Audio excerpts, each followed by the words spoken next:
Hello friends, welcome to SSC coaching centre. दोस्तों, गणित का क्लास रहेगा। बहुत इंपॉर्टेंट क्वेश्चन है जो कि एग्जाम में बार बार आते हैं। तो चलिए स्टार्ट करते हैं पहले क्वेश्चन से।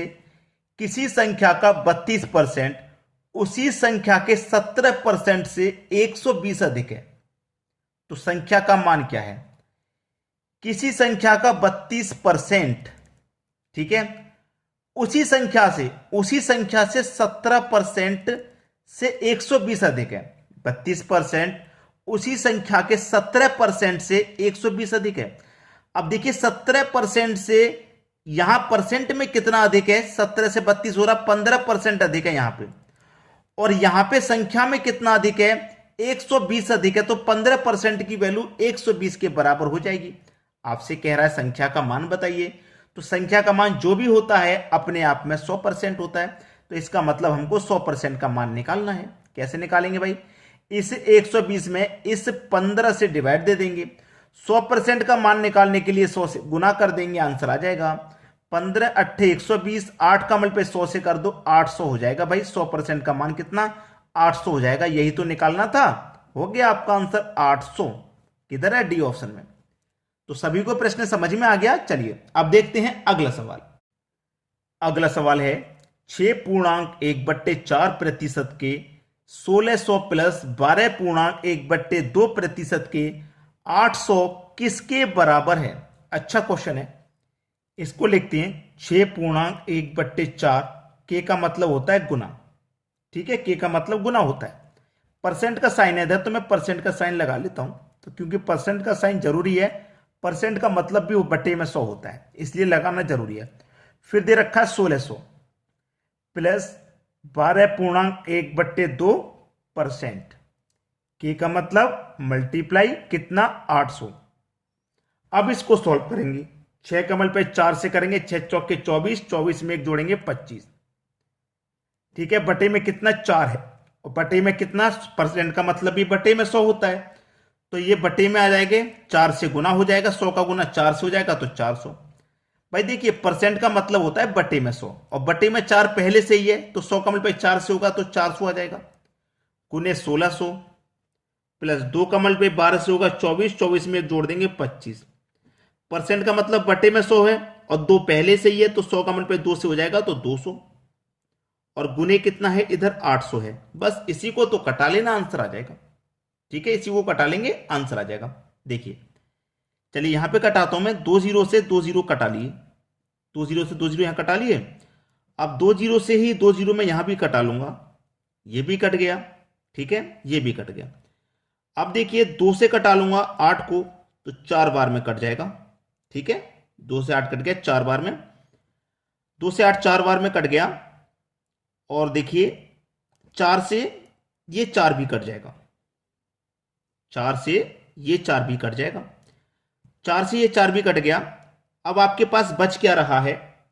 अगर आप बचने के देखेंगे तो 25 का मल्टीप्लाई 16 और प्लस 25 ये बच रहा है। मुझे हिसाब से तो भाई इतना ही बच पा रहा है। 25 का मल्टीप्लाई 16 से और प्लस 25, यही तो बच रहा है। 2 जीरो से मैंने इधर ये 2 जीरो कटा दिए, 2 जीरो से ये 2 जीरो कटा दिए थे, ठीक है। फिर 2 से मैंने 8 कटा दिया था 4 बार, बिल्कुल ठीक। 4 से ये 4 कटा दिया, ठीक है। अब आपके पास कुछ भी नहीं है। 25 का मल्टीप्लाई 16 से है और प्लस में 25, तो पहले इन दोनों का मल्टीप्लाई करूं मैं। 16 पंजे 80 का 0 कैरी का 8, 16 दूने का 32 और 8 जोड़ेंगे 40, यानी कि 400। प्लस का उसमें 25 भी है, यानी कि 425 आंसर आना चाहिए। 425 कहीं पे भी नजर नहीं आ रहा।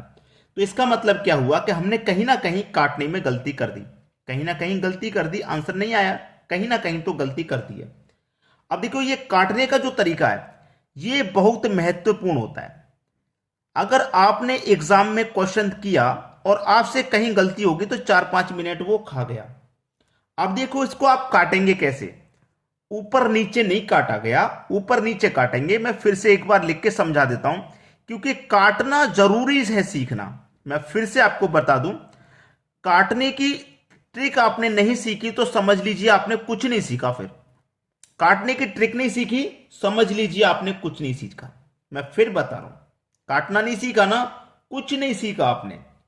देखिए 25 एकम 25 काटिए, 25 से कटाइए 400 को तो 16 बार में जाएगा भाई, और 16 से कटाइए 1600 को तो 100 बार में ये जाएगा। 16 एकम 16, 2 0। अब मैं आपको कटा रहा हूं, 25 एकम 25 और 25 अट्ठे 200, और 8 से 800 कट जाएगा 100 बार में, कट गया। अब क्या बच रहा है भाई, एक कमल पे 100 से करूंगा 100, 100 कमल पे 1 से करूंगा 100, तो 100 प्लस 100 कितना हो जाएगा, 200 हो जाएगा कि नहीं हो जाएगा। अब आंसर आया सही, बी ऑप्शन। अगर इस तरीके से आपने काटा होगा और मेरी तरह फिर जोड़ के देखा होगा, गलत आंसर आ रहा है। आंसर क्या हुआ, गलत हो गया ये तो भाई, ये तो आंसर हमारा गलत हो गया। अब देखिए आंसर यहां भी गलत नहीं था, आंसर मैं बता रहा हूं यहां भी गलत नहीं था, गलत कैसे हो गया उसको देखिए। इस 4 से मुझे ये 4 नहीं कटाना चाहिए था, इस 4 से 16 को कटा देता 4 बार में, 25 चौके 100, और ये 25 चौके 100, और 100 और 100 200 आ जाता। मेन चीज है आपको काटने में ही ध्यान देना है संख्या को, इसके लिए मैं अलग से वीडियो बना दूंगा। वैसे मैंने पहले भी वीडियो बनाए हैं, मेरा चैनल आप जानते हैं 4 से 5 साल पुराना है, पहले भी इस तरीके के मैंने वीडियो अपलोड किए, बच्चे उनको देखते नहीं है। प्लेलिस्ट में जाइए, प्लेलिस्ट में जाकर के आप देखेंगे, अलजेब्रा देखना है, ट्रिग्नोमेट्री देखना है। बच्चे अलजेब्रा में परेशान रहते हैं, ट्रिग्नोमेट्री में परेशान रहते हैं, सारी परेशानियों का हल है अगर आप प्लेलिस्ट में जाकर के देखेंगे तो पूरी परेशानियां खत्म हो जाएंगी। ठीक है, चलिए अब देखते हैं अगला सवाल। अगला सवाल है, एक विवाह समारोह में 32% महिलाएं हैं, महिलाएं यानी कि वुमेन कितनी है, 32% हैं। ठीक है, 54% पुरुष हैं, यानी कि मैन भी दिए गए हैं, कितने, 54%, और 196 बच्चे हैं, यानी कि चाइल्ड भी दिए गए हैं 196। ये परसेंट में नहीं दिए गए, ये तो काउंटिंग की गई है। एसएससी में ये क्वेश्चन 5 बार आ चुका है भाई, एसएससी में 5 बार, आप खुद समझ सकते हैं कितना इंपॉर्टेंट है। जो क्वेश्चन एसएससी में 5 बार आ जाए आप उसकी वैल्यू खुद समझ सकते हैं कि कितना इंपॉर्टेंट है। ठीक है ना, चलिए अब कोई भी विवाह समारोह है उसमें जो भी प्रतिशत वैल्यू होगी वो अपने आप में 100% होगी। उस विवाह समारोह में चाहे 2000 लोग आए हों, चाहे 800, चाहे 1200, 700, 600 कितने भी आए हों, वो अपने आप में 100% होंगे। ठीक है, उसमें से 32% महिलाएं हैं, 54% पुरुष हैं, दोनों मिला के कितने हो गए भाई, महिला और पुरुष दोनों मिला के कितने हो गए, 86% हो गए। यानी कि 100% में से 86% कौन कौन आए, महिला और पुरुष। तो 100 में से मैं महिला और पुरुष को घटा दूंगा तो बचेगा कितना, 14% बचेगा कि नहीं। तो 14% कौन थे, वो बच्चे थे। 14% कौन थे, वो बच्चे थे। और बच्चे यहां पे कितने हैं, 196। प्रतिशत में बच्चे हैं 14%, काउंटिंग में कितने हैं 196, यानी कि 14% की वैल्यू 196 के बराबर हो गई भाई। 14% की वैल्यू 196 के बराबर, तो आप 1% की वैल्यू निकाल लीजिए। 14 से कटाऊंगा इसको कितनी बार में जाएगा, 14 कम 14, 5 बचेगा 56, 14 चौके 56, यानी कि 1% की वैल्यू 14 के बराबर है। पूछा क्या है कि पुरुष कितने हैं, पुरुष का प्रतिशत कितना है भाई, 54।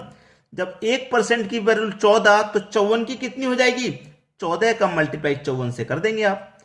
14 चौके 56 का 6, कैरी का 5, 14 पंजे 70, 70 में जोड़ दो 5 तो कितना हो जाएगा 75।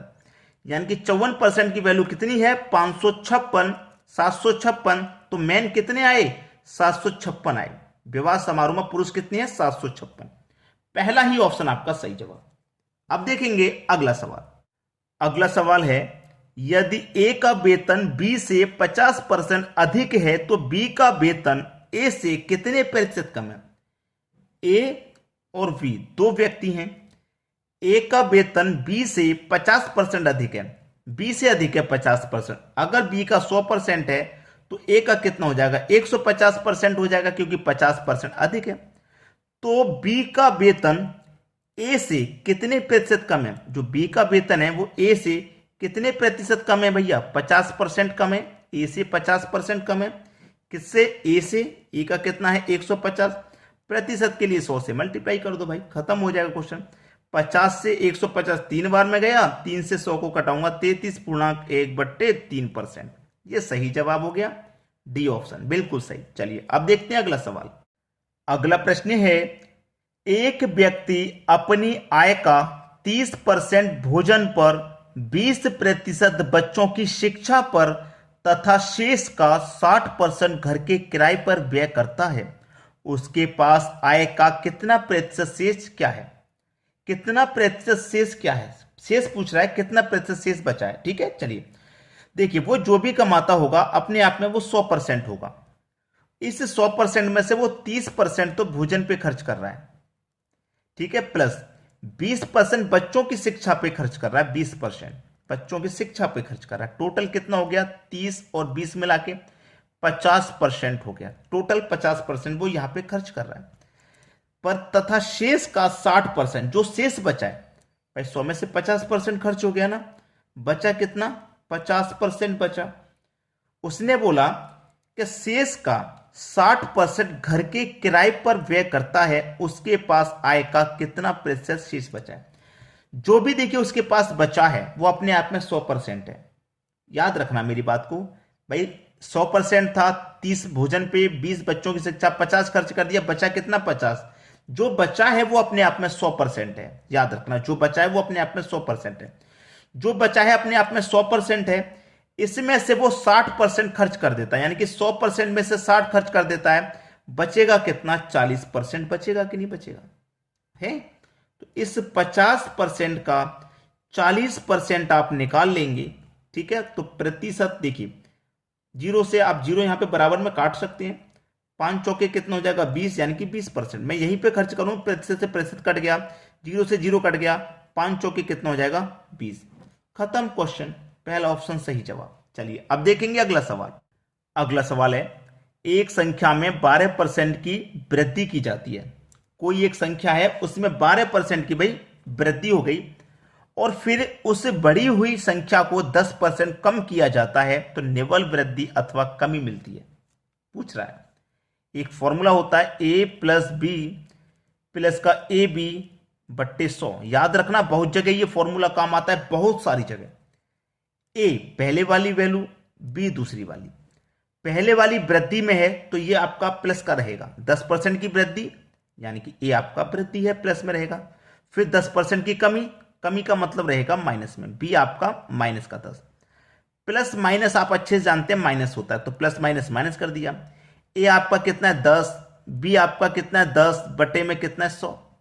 2 जीरो से आपके 2 जीरो कट जाएंगे, एक कमल पे 1 से होगा तो एक ही तो रहेगा। तो प्लस का 10 माइनस का 10 कट गया, माइनस का 1 बचा। माइनस का बचने का मतलब क्या है? हानि होना, यानी कि 1% की यहां पे हानि हो रही है। हानि का मतलब क्या हो रही है? कमी हो रही है। कमी दिया गया है तो कमी मान लीजिए, बस।